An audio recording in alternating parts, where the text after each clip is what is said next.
আওয়াজ উঠা বাংলাদেশ। হ্যালো জনগণ, আসসালামু আলাইকুম। আওয়াজ উঠা বাংলাদেশ চ্যানেলের পক্ষ থেকে আমি স্বাধীন আছি আপনাদের সাথে। জনতার আওয়াজ অনুষ্ঠানে আপনাকে স্বাগতম। আজকে আমরা দুটি বিষয় নিয়ে কথা বলবো, বাংলাদেশের বর্তমান পরিস্থিতি এবং বাংলাদেশের সাধারণ জনগণের কিছু কথা বলার চেষ্টা করব। 1971 সালে স্বাধীনতার পর থেকে বর্তমান পর্যন্ত দীর্ঘ 53-54 বছরে আমরা বাংলাদেশে যেটা দেখেছি, বিভিন্ন সময় গণতান্ত্রিকভাবে কখনো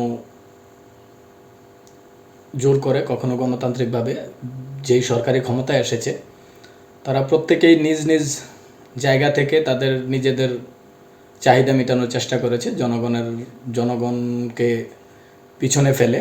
এবং আমরা দেখেছি প্রত্যেক সময় যখনই নির্বাচন আসে আমাদের এলাকা ভিত্তিক যে সকল নেতারা আছেন, যে সকল প্রার্থীরা থাকেন, তারা জনগণের কাছে আসেন, কথা বলেন, তাদেরকে আশ্বাস দেন এবং তাদের কাছে ভোট চান।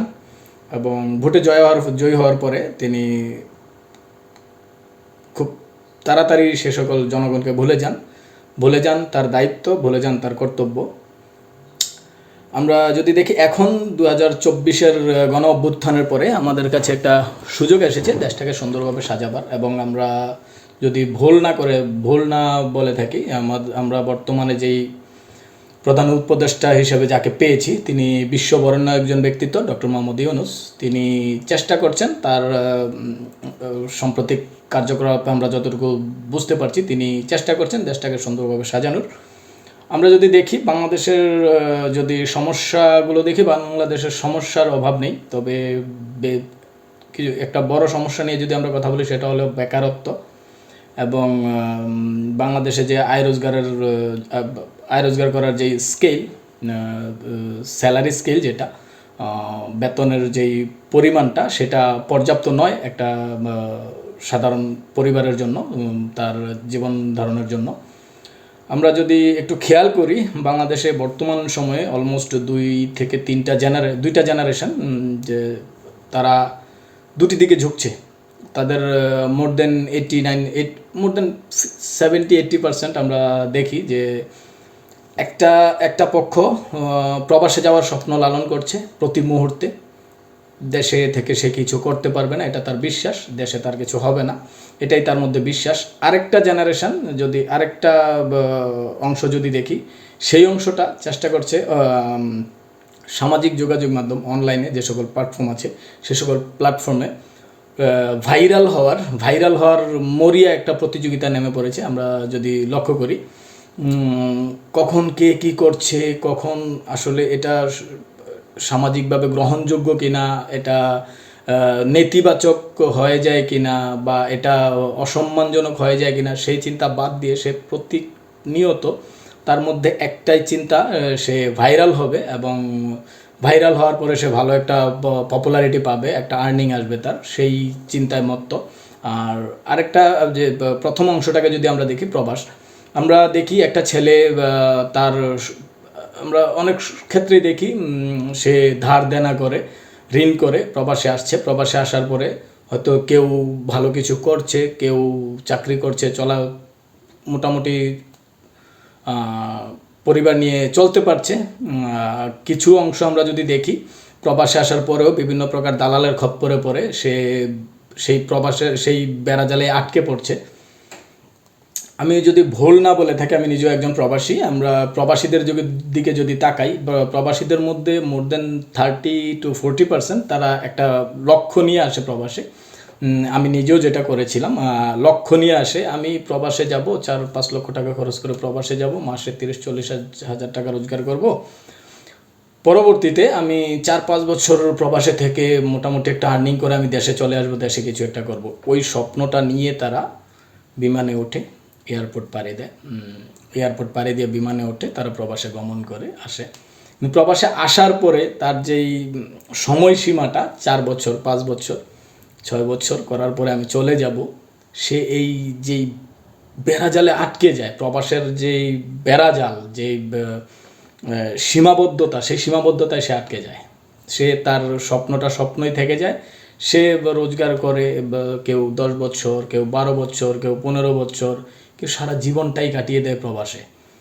ওই প্রবাসের যেই স্বপ্নটা, আমি প্রবাসে গেলে টাকা রোজগার করব, ভালো একটা আর্নিং করব, আমার ফ্যামিলিকে ভালো কিছু দিতে পারবো, ফ্যামিলিকে ভালো রাখতে পারবো, ওই ওই মানসিকতাটা তাদের মধ্যে। আমরা দুটা শ্রেণী যেটা বললাম, একটা শ্রেণী তার মানসিকতাটা, মাইন্ডসেটটা ওইখানেই সীমাবদ্ধ যে আমি প্রবাসে যাব, আমাকে বিদেশে যেতে হবে, দেশে কিছু করতে পারবো না, দেশে কিছু হবে না। আর আরেকটা শ্রেণী ভাইরাল, তারা সামাজিক যোগাযোগ মাধ্যমে বিভিন্নভাবে তারা চেষ্টা করে নিজেকে, সেটা positive way or negative way, any kind of way, they are try to present them as a star. তো ওইদিকে যদি আমরা দেখি যে ভাইরালের যে বিষয়টা, এটা আমরা যদি লাস্ট কিছু বছর যাবৎ দেখি, এমন এমন কিছু মানুষ ভাইরাল হচ্ছে, আমরা যদি ভুল না করে থাকি, একজন চোর, সেও একটা ডায়লগ দিয়ে ভাইরাল, তাকে ভালো ভালো জায়গায় মেহমান হিসাবে নেওয়া হচ্ছে, তাকে দিয়ে মডেলিং করানো হচ্ছে। আজকাল আমরা অনলাইন খুললেই দেখি কেউ বিয়ে করার পর বউ ক্যামেরার সামনে নিয়ে আসছে, সেও চেষ্টা করছে। এটা অসুস্থ একটা প্রতিযোগিতা। এটার মূল বিষয়টা যদি আমরা দেখি, প্রবাসে যাওয়ার যেই মেন্টালিটিটা, মানসিকতাটা, সেটা বিবেচনা করি, আর ভাইরাল হওয়ার যে বিবেচনাটা সেটাও যদি করি, ভাইরাল হওয়ার যেই মানসিকতাটা, সেটাতে দুইটা জিনিস ভ্যারি করে। দুইটা জিনিস হলো, একটা হলো সে আর্থিকভাবে স্বাবলম্বী হবে, আরেকটা হলো তার পরিচিতি বাড়বে। তার পরিচিতি বাড়বে, তাকে মানুষ চিনবে, হোক সেটা negatively or positively, it doesn't matter. এটা এটা কোনো সমস্যাই না। সে ভালোভাবে ভাইরাল হোক আর খারাপভাবে ভাইরাল হোক, তাকে মানুষ গালি দিক, তাকে মানুষ তুচ্ছ তাচ্ছিল্য করুক, তাকে দেশে হাসুক, ইট ডাজন্ট ম্যাটার। তাদের কাছে এটা কোনো ব্যাপারই না।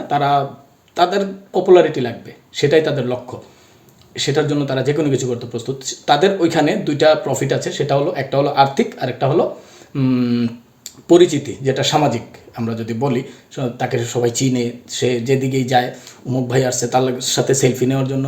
আমরা খেয়াল করি বিগত দিনে যারা হঠাৎ যারা ভাইরাল হয়, একটা মানে সে একটা ডায়লগ দিয়ে ভাইরাল হয়ে যাচ্ছে, তার পেশা কি, তার কোনো অভিজ্ঞতাই নেই, তার মানে মিডিয়ার জগতে তার কোনো অভিজ্ঞতাই নেই, তাকে আমরা ভাইরাল করে দিচ্ছি। সে বিভিন্ন প্রোগ্রাম অ্যাটেন্ড করছে, তাকে আমরা ইনভাইট করে নিয়ে যাচ্ছি।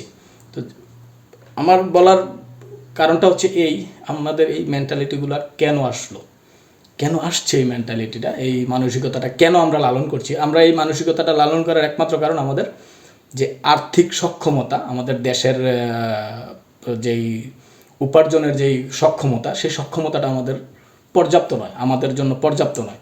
তো এই লক্ষ্যে আমাদের বর্তমান সরকার যেভাবে কাজ করে যাচ্ছে, যেভাবে চেষ্টা করে যাচ্ছে, সারা বিশ্ব থেকে বড় বড় ইনভেস্টরদেরকে ইনভাইট করে আনছেন এবং তাদের সাথে কাজ করার আশা ব্যক্ত করছেন, তাদের সাথে বিভিন্ন কন্ট্রাক্ট সাইন করছেন। এই স্ট্রাকচারাল উন্নয়নটা যদি আমরা তাকে পর্যাপ্ত সময় দিয়ে, তাকে একটু সময় দিয়ে যদি আমরা স্ট্রাকচারাল উন্নয়নটা করতে পারি, আমরা যদি দেশের অর্থনৈতিক যেই ব্যাপারটা, অর্থনৈতিক যেই খাতটা, সেটাকে যদি শক্ত করতে পারি, বড় করতে পারি, তাহলে আমার মনে হয় আমাদের যেই পুরো একটা জেনারেশন শুধুমাত্র দেশ ছেড়ে বাইরে যাওয়ার আশা লালন করছে, স্বপ্ন লালন করছে, তাদেরকে আমরা দেশে রাখতে পারবো, দেশে কাজে লাগাতে পারবো।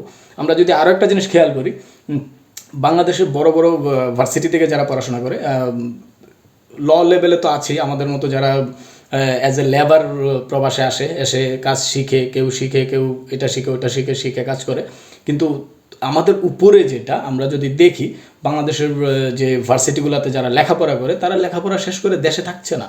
বাংলাদেশের অনেক যোগ্য ব্যক্তি বহির্বিশ্বে কাজ করছে।